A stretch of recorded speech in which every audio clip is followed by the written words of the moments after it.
Hello तो WhatsApp guys, कैसे हैं आप। आज हम डेक्स्टर सीज़न 1 का एपिसोड 6 एक्सप्लेन करने वाले हैं। अगर आपने पहले 5 एपिसोड की एक्सप्लेनेशन नहीं सुनी तो आप चैनल पर जाकर सुन सकते हैं। मैंने प्लेलिस्ट भी बना दी है डेक्स्टर सीज़न 1 की। तो जब चैनल पर वीडियो ज़्यादा हो जाएंगी तो आप डायरेक्ट उस प्लेलिस्ट पर जाकर भी सारे एपिसोड देख सकते हैं। तो बिना टाइम वेस्ट किए शुरू करते हैं। एपिसोड 6 से स्टार्ट होता है और हम डेक्स्टर को देखते हैं जो कि रीटा और उसके बच्चों के साथ टाइम स्पेंड कर रहा होता है। या रीटा काफ़ी ज़्यादा सैड होती है क्योंकि पॉल वापस आने वाला है, उसका एक्स हस्बैंड जो कि जेल से छूट चुका है और अब वो अपने बच्चों से मिलने के लिए आएगा। यहाँ पर वो काफ़ी ज़्यादा डिप्रेस्ड है क्योंकि वो ऐसा नहीं चाहती, लेकिन तभी डेक्स्टर उसके साथ और टाइम गुजार पाता और उसे कम्फर्ट कर पाता। उससे पहले ही उसे फ़ोन आ जाता है कि वो क्राइम सीन पर आए। यहाँ पर डेक्स्टर उसी क्राइम सीन पर जाता है जहाँ लास्ट टाइम उसने जॉर्ज और उसकी वाइफ को जान से मारा था। यहाँ पर डेक्स्टर ने जॉर्ज की बॉडी को तो डिस्पोज कर दिया था, लेकिन उसकी वाइफ की बॉडी को वहीं रहने दिया था। ये डेक्स्टर की सबसे बड़ी गलती साबित होगी क्योंकि एक बच्चे ने जो कि गाड़ी के ट्रंक में था, उसने, हमने जैसा कि एपिसोड 5 में देखा था, उसने उसे जो वहाँ से जाते हुए भी देख लिया था। और यहाँ पर इन्हें एक उसकी वाइफ की बॉडी भी मिल गई, जॉर्ज की वाइफ की बॉडी की भी मिल गई। लेकिन जॉर्ज का इन्हें कुछ भी पता नहीं होता कि जॉर्ज इस वक्त कहाँ पर है, क्योंकि जॉर्ज को पिछले एपिसोड में डेक्स्टर ने जान से मार कर डिस्पोज कर दिया है, तो उसकी बॉडी कभी इन्हें मिलेगी भी नहीं। यहाँ पर ये क्राइम सीन को इन्वेस्टिगेट कर रहे होते हैं। यहाँ पर डेक्स्टर कहता है कि मेरी लाइफ में इस वक्त काफ़ी कुछ चल रहा है, लेकिन मैं चाह कर भी अपनी सिस्टर से डिस्कस नहीं कर सकता। यहाँ पर वो जॉर्ज की वाइफ की इस बॉडी को भी देखता है और काफ़ी डिप्रेस्ड हो जाता है कि अगर इस क्राइम सीन को इन्होंने इन्वेस्टिगेट कर लिया तो ये लोग मुझ तक पहुँच जाएंगे, क्योंकि ये आइस्ट्रा किलर का काम नहीं है। ये अभी तक यही समझ रहे होते हैं कि ये आइस्ट्रा किलर का काम है, जबकि ये सब कुछ डेक्स्टर ने किया होता है। इनको गाड़ी के ट्रंक में एक बच्चा भी मिलता है। ये वही बच्चा होता है जिसे पिछले एपिसोड में डेक्स्टर को यहाँ से जाते हुए देख लिया था। और यहाँ पर उसने डेक्स्टर को यहाँ से जाते हुए देख लिया था गाड़ी में, जब वो जॉर्ज की बॉडी को डिस्पोज करने वाला था। यहाँ डेक्स्टर की दिल की धड़कनें बढ़ जाती हैं क्योंकि ये बच्चा उसके गुनाहों का एक लौता गवाह है कि उसने, अगर इसने बोल दिया कि डेक्स्टर ने ये सब कुछ किया है तो डेक्स्टर को के लिए अंदर जाना तय है, क्योंकि डेक्स्टर पहले भी काफ़ी लोगों को जान से मार चुका है। इसके बाद हम पास का सीन देखते हैं जहाँ डेक्स्टर के स्टेप डैड हैरी उसे समझा रहे होते हैं कि हम जो मर्ज़ी करें, हंटिंग करें, मैं तुम्हें ट्रेन करूं, कुछ भी करूं, लेकिन तुम अपनी सिस्टर को कभी भी इन सब के बारे में नहीं बताओगे। अगर हम अपनों को सेव रखना चाहते हैं तो हमें अपनी असलियत से उन्हें बचा कर रखना होगा। इस तरह हम खुद को भी बचा सकते हैं और अपनों को भी बचा कर रख सकते हैं। अगर तुम्हारी सिस्टर को तुम्हारी असलियत का पता चल जाएगा तो तुम्हारे लिए उसे भी सेव करना और ख़ुद को सेव करना मुश्किल हो जाएगा। मेट्रो पुलिस डिपार्टमेंट का सीन देखते हैं जहाँ पर मेरियल को देखते हैं जो कि उन्हीं इमिग्रेंट्स में से होती है, जिसे लास्ट टाइम हमने एपिसोड 5 में देखा था कि जॉर्ज के मरने से पहले जॉर्ज काफ़ी इमिग्रेंट्स को दोबारा किडनैप करके लाया था। यहाँ पर डेक्स्टर ने जैसे जॉर्ज को मार दिया था वो उसने उस ट्रंक का ताला भी तोड़ दिया था जहाँ पर ये इमिग्रेंट्स कैद थे, और इन सब को फ्री कर दिया था। इन सब की जान अगर देखा जाए तो डेक्स्टर ने बचाई। यहाँ पर वो यही कहती है कि हम दो लोग अंदर मार जाते क्योंकि उन दोनों मियाँ बीवी ने, वो कातिल मियाँ बीवी ने हमें ना खाना दिया था ना पानी, लेकिन तभी किसी ने बाहर से तो लॉक खोल दिया और हम सब जिंदा बच गए। यहाँ पर उसे कुछ नहीं समझ आ रही होती कि लॉक किसने खोला था, लेकिन यहाँ पर वो उसके लिए काफ़ी ज़्यादा एहसानमंद होती है कि उसने उनकी जान बचाई। यहाँ पर डेक्स को रीटा का कॉल आता है। यहाँ पर रीटा बताती है कि पॉल एस्टर की पार्टी में आने वाला है, एस्टर की बर्थडे पार्टी में आने वाला है। और यहाँ पर रीटा ऐसा नहीं चाहती क्योंकि वो अभी भी उस सदमे से जो पॉल ने उसे दिया था उससे गुजर रही है। यहाँ डेक्स्टर कहता है कि वो भी पार्टी में आएगा और वो दोनों कुछ ना कुछ सोल्यूशन निकाल लेंगे इस प्रॉब्लम का भी। मेट्रो पुलिस डिपार्टमेंट में बटिस्टा आकर डेक्स्टर से बात करता है। यहाँ वो डेक्स्टर को कहता है कि इन दोनों कातिल मियाँ बीवी ने काफ़ी लोगों को नुकसान भी पहुँचाया, काफ़ी लोगों को जान से मारा है। जिसने भी जॉर्ज को जान से मारा है, यहाँ जॉर्ज अभी भी इन्हें यही लग रहा होता है कि वो फरार है, जबकि हम जानते हैं कि डेक्स्टर ने उसे जान से मार दिया है। यहाँ पर उन्हें सिर्फ उसकी वाइफ की बॉडी मिली होती है क्योंकि जॉर्ज की बॉडी को डेक्स्टर ने डिस्पोज कर दिया था। यहाँ पर बटिस्टा कहता है कि जिसने भी इस कातिल लड़की को जान से मारा है, यानी जॉर्ज की वाइफ को जान से मारा है, मैं उसके साथ हैंड शेक ज़रूर करूँगा। यहाँ पर वो ये नहीं जानता कि उसका फ्रेंड डेक्स्टर ही वही है जिसके सामने वो ये सारी बातें कर रहा है। स्टार डेक्स्टर को बताता है कि वो बच्चा बहुत जल्द उस किलर का स्केच बनवाने वाला है जिसे किलर को उस बच्चे ने जॉर्ज की वाइफ को मारते हुए देखा था। या डेक्स्टर की दिल की धड़कन मज़ीद बढ़ जाती है क्योंकि वो समझ जाता है कि वो बच्चा उसके लिए बहुत ज़्यादा बड़ा ख़तरा बन जाएगा। यहाँ पर डेक्स्टर उस कार गैराज में जाता है देखने के लिए कि क्या वो बच्चा उसके लिए ख़तरा है भी है कि नहीं। यहाँ पर वो उसी गाड़ी के ट्रंक में घुस जाता है और उसके होल से देखता है कि उस बच्चे ने क्या कुछ देखा होगा, लेकिन यहाँ वो एनालाइज करके समझ जाता है कि उस बच्चे ने उस जॉर्ज की वाइफ को मारते हुए यानी इंजेक्ट करते हुए देख लिया है और ये काफ़ी है उसे फंसाने के लिए। दूसरी तरफ हम डेबरा डॉग्स को देखते हैं। यहाँ डॉग्स अपनी फैमिली के पास आया होता है काफ़ी टाइम बाद उनके साथ टाइम स्पेंड करने के लिए। यहाँ डॉग्स ज़्यादातर अपनी फैमिली से मिलता नहीं और हर वक्त अपने काम में रहता है और अपने काम से रिलेटेड सीरियस रहता है और अपनी फैमिली के साथ बिल्कुल भी टाइम स्पेंड नहीं करता। यहाँ पर वो डेबरा से कहता है कि हम थोड़ी देर अंदर जाके बात करेंगे, जब भी केक खाने का वक्त आएगा तो हम वहाँ से उठ कर चले जाएंगे, मैं ज़्यादा देर अपनी फैमिली से बात नहीं करता। यहाँ पर डेबरा भी ओके कहती है, लेकिन यार जब डेबरा उनके साथ जाकर टाइम स्पेंड करती है डॉग्स की फैमिली के साथ, तो वो इतना उन्हें पसंद करती है कि जब केक खाने का वक्त आता है तो वो पूछती है कि उसकी फैमिली डॉग्स की क्या तुम रुकोगी। यहाँ पर डेबरा कहती है डॉग्स की फैमिली को कि वो ज़रूर रुकेगी। और यहाँ पर ये दोनों काफ़ी ज़्यादा टाइम यहाँ डॉग्स की फैमिली के साथ डेबरा स्पेंड करती है। डॉग्स को ये अच्छा नहीं लगता, लेकिन अब डेबरा की वजह से उसे भी अपनी फैमिली के साथ रुकना पड़ता है। हम डेक्स्टर को देखते हैं जो कि काफ़ी ज़्यादा अफ्रेड होता है एविडेंस की वजह से कि अगर उस किड ने उसका स्केच बनवा दिया तो वो पक्का फंसेगा।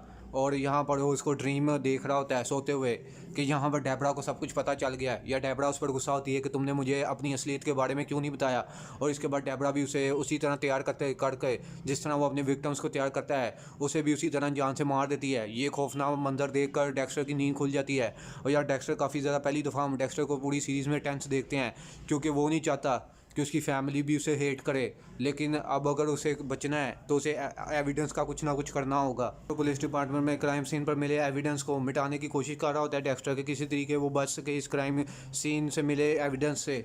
यहाँ पर तभी डेबरा आ जाती है। यहाँ वो अपनी रिपोर्ट यहाँ पर वो लेफ्टिनेंट को दिखाने वाली थी, लेकिन वो अपने भाई को अपनी ज़िंदगी में बहुत अहम समझती है। यहाँ पर वो सबसे पहले उस रिपोर्ट को डेक्स्टर को दिखाती है कि मेरा मानना यही है कि ये जो भी किलर है जिसने जॉर्ज की वाइफ को मारा है वो आइस्टा किलर से फैसिनेटेड है, यानी उसके तरीके से काम कर रहा है, उसे काफ़ी ज़्यादा इम्प्रेस्ड है उसके काम करने के तरीके से, और आइस्टा किलर को अपना आइडियल मानता है।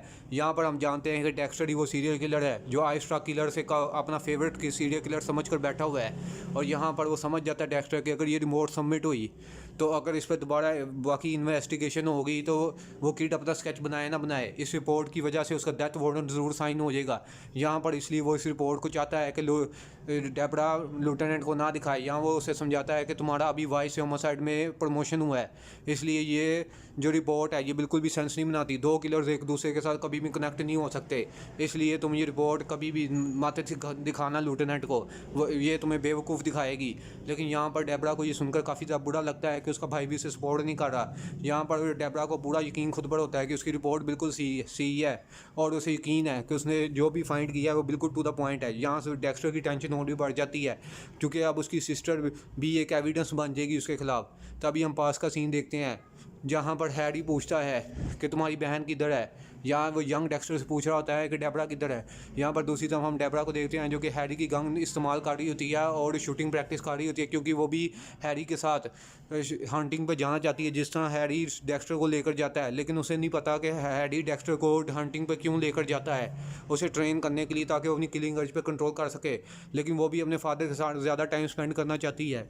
यहाँ पर वो कहती है, हैरी आता है, हैरी कहता है कि तुमने मेरी परमिशन के बाद गन क्यों निकाली, तुम्हें पता है ना अगर कुछ भी गलती हो जाती तो तुम्हारी जान भी जा सकती थी। यहाँ वो डेबरा पे काफ़ी ज़्यादा गुस्सा करता है। यहाँ पर डेबरा उसे कहती है कि मैं भी तुम लोगों के साथ हंटिंग पर जाना चाहती हूँ, लेकिन यहाँ पर वो उसे मना कर देता है।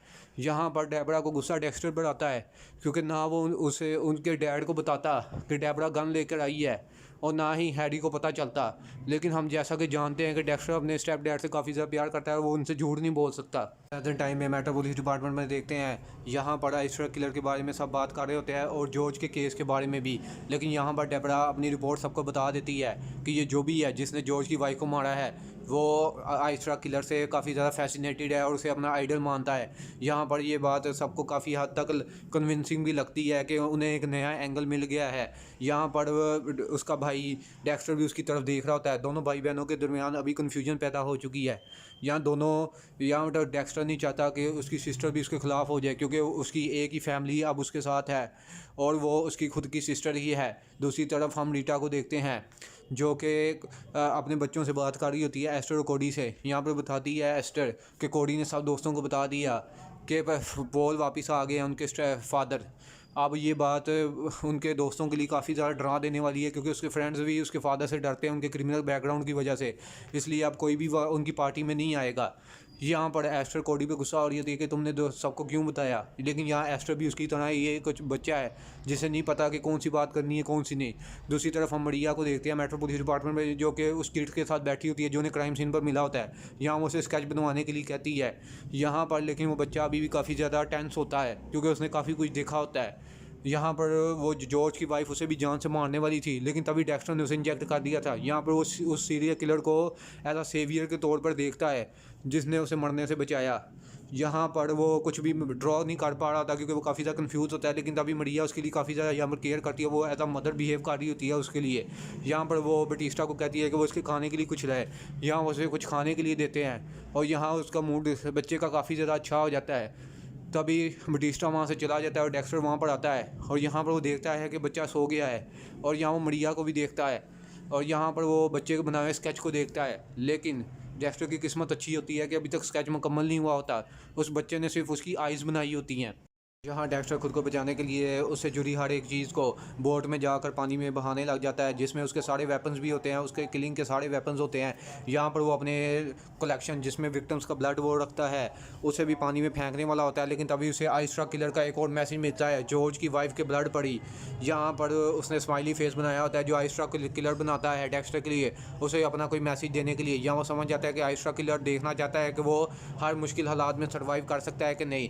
यहाँ पर डेक्स्टर भी काफ़ी स्मार्ट होता है, वो एक्स्ट्रा किलर का मैसेज समझ जाता है। यहाँ पर वो समझ जाता है कि अगर उसे बचना है तो उसे एविडेंस को टेम्पर्ड करना होगा, यानी एविडेंस को बदलना होगा। यहाँ पर वो ऐसा ही करता है। यहाँ पर वो जॉर्ज का ब्लड, जॉर्ज की वाइफ का ब्लड, उसकी और उसके फिंगरप्रिंट्स, जॉर्ज के फिंगरप्रिंट्स जिस नाइफ पे होते हैं उसी नाइफ पर उसकी वाइफ का ब्लड लगा देता है, ताकि यही लगे कि जॉर्ज ने ही अपनी वाइफ को जान से मारा है, क्योंकि उसकी वाइफ के गले पर कट का निशान होता है जो कि नाइफ से ही आ सकता है। और ये थ्योरी काम भी कर जाती है जब वो डेबरा और डॉग्स को बुलाकर अपनी ये थ्योरी बताता है कि जॉर्ज ने ही उसकी वाइफ को जान से मारा। या डेबरा कहती है कि ऐसा कैसे हो सकता है, उस बच्चे ने हमें जॉर्ज के बारे में कभी कुछ नहीं बताया। लेकिन यहाँ डेक्स्टर का स्मार्टली प्ले करते हुए कहता है कि बच्चा सिर्फ 7 साल का है, 7 साल के बच्चे की गवाही हम मान कैसे सकते हैं। यहाँ पर डॉग्स और डेबरा दोनों को उसकी बात माननी पड़ती है। यहाँ डेक्स्टर उसे सॉरी भी कहता है डेबरा से कि वो ऐसा नहीं चाहता था, लेकिन जो सच है वो सच है। यहाँ डेक्स्टर ने ऐसा खुद को बचाने के लिए किया था, वो कभी अपनी सिस्टर को हर्ट नहीं करना चाहता था। लेकिन यहाँ पर डेबरा उसे कह कर जाती है कि तुम कभी भी नहीं समझ सकोगे कि मैंने कितनी मेहनत की थी। यहाँ पर पास का सीन देखते हैं, यहाँ डेक्स्टर और डेबरा दोनों एक दूसरे से बात करते हैं। यहाँ पर आकर डेक्स्टर डेबरा से सॉरी कहता है। वो कहता है कि मुझे डैड को नहीं बताना चाहिए था कि तुम गन के साथ प्रैक्टिस कर रही हो, लेकिन वो हमारे डैड है, मुझे उनको बताना तो था ही। यहाँ पर डेबरा कहती है कि तुम अपना मुंह बंद रख सकते थे, मैं यहाँ पर डेक्स्टर कहता है कि तुम मेरी सिस्टर हो, मैं तुमसे बहुत प्यार करता हूँ। लेकिन यहाँ पर डेबरा कहती है वो उसकी सिस्टर नहीं है, ना ही वो उसका भाई है। यहाँ पर वो उस दिन को कोसती है जब उसके फादर उसे घर लेकर आए थे, जब वो उनके लिए कुछ भी नहीं है। लेकिन तभी डेबरा ने ये सब कुछ गुस्से में कहा होता है, तभी वो डेक्स्टर से सॉरी कहती है। यहाँ पर डेक्स्टर उसे वही कैन देता है जिसे उसने शूट किया होता है, और यहाँ वो अपनी सिस्टर डेबरा से कहता है कि वो उससे काफ़ी ज़्यादा अच्छी शूटर है। रीटा पर शिफ्ट होता है जो कि पॉल से बात करती है। यहाँ वो नहीं चाहती कि उसके एस्टर की बर्थडे पार्टी में कोई तमाशा हो, इसलिए वो पॉल से बात करती है कि वो उनके बच्चों की बर्थडे पार्टी में ना आए। या पॉल कहता है कि वो उसके बच्चे हैं, वो सुधरने की कोशिश कर रहा है और उन्हें दोबारा कभी हर्ट नहीं करेगा। लेकिन यहाँ पर वो उसे कहती है कि इस वक्त बच्चों की कस्टडी मेरे पास है, तो अगर तुम आओगे तो तुम्हारे लिए अच्छा नहीं होगा। यहाँ पर पॉल भी उसकी बात मान जाता है क्योंकि वो फैमिली के साथ कनेक्ट भी करना चाहता है। और दूसरी बात यही है कि उसकी बच्चों की कस्टडी अभी उनकी माँ के पास है, तो अगर वो डीटा के पास आएगा बगैर उसकी परमिशन के तो उसे दोबारा अंदर भेज दिया जाएगा। मेट्रो पुलिस डिपार्टमेंट में देखते हैं जब मरिया उस बच्चे के साथ काफ़ी ज़्यादा कनेक्टेड हो गई होती है, या वो उस बच्चे को गोद लेने का सोच रही होती है, लेकिन तभी उसके अंकल वहाँ आ जाते हैं। यहाँ पर वो कहते हैं कि मरिया को थैंक्स करते हैं उस बच्चे का ख्याल रखने के लिए। यहाँ पर वो उस किड को लेकर चले जाते हैं, लेकिन जाने से पहले वो मरिया को हक करता है और मरिया को बाय भी कहता है, क्योंकि वो उसे एज अपनी मदर की जगह देख रहा होता है। रोज के करार के राज को देखते हैं जहाँ पर क्राइम सीन पर वापस एविडेंस को सही तरीके से इन्वेस्टिगेट करने के लिए आए होते हैं। उन्होंने केस को सॉल्व कर लिया होता है। ये लोग कुछ रिपोर्ट बनाने के लिए, कुछ चीज़ों को देखने के लिए यहाँ पर आए होते हैं। तभी उस बच्चे का बनाया हुआ स्केच इन्हें मिल जाता है कि और यहाँ पर उसने एक एंजल का स्केच बनाया होता है, यानी डेक्स्टर दोबारा बचेगा। डेक्स्टर यहाँ आता है देखने के लिए कि उस बच्चे ने किसका स्केच बनाया है। वो अभी भी डर रहा होता है कि कहीं वो फंस ना जाए, लेकिन यहाँ पर उस बच्चे ने एक एंजल का स्केच बनाया होता है। यहाँ सब हंस पड़ते हैं कि उस बच्चे को लगता है कि एंजल ने उसे बचाया, जबकि उसे डेक्स्टर ने बचाया था। इसलिए उस बच्चे ने सिर्फ एंजल का स्केच बनाया है। वो अपनी इमेजिनेशन में डेक्स्टर को एज आ एंजल देखता है। इसके बाद डेक्स्टर कोडी की बर्थडे पार्टी पे जाता है। यहाँ पर कोडी, एक्स्टर और रीटा काफ़ी ज़्यादा खुश होते हैं। यहाँ पॉल भी नहीं आया होता। यहाँ डेबरा भी होती है जो कि गुस्से से डेक्स्टर को देख रही होती है, लेकिन यहाँ डेक्स्टर कहता है कि वो अपनी सिस्टर का हमेशा ख्याल रखेगा, चाहे जितने भी मुश्किलात क्यों ना आ जाए, और वो कोशिश करेगा कि उसका सच कभी भी सामने ना आए। यहाँ डेक्स्टर अपने घर पर जाता है और डेक्स्टर समझ जाता है कि बहुत जल्द एक तूफान आने वाला है उसकी ज़िंदगी में। और इसी बेहतरीन सस्पेंस के साथ डेक्स्टर सीज़न 1 एपिसोड 6 ख़त्म हो जाता है। मैं बहुत जल्द इसके एपिसोड 7 की एक्सप्लेनेशन के साथ आऊँगा। Till then see you.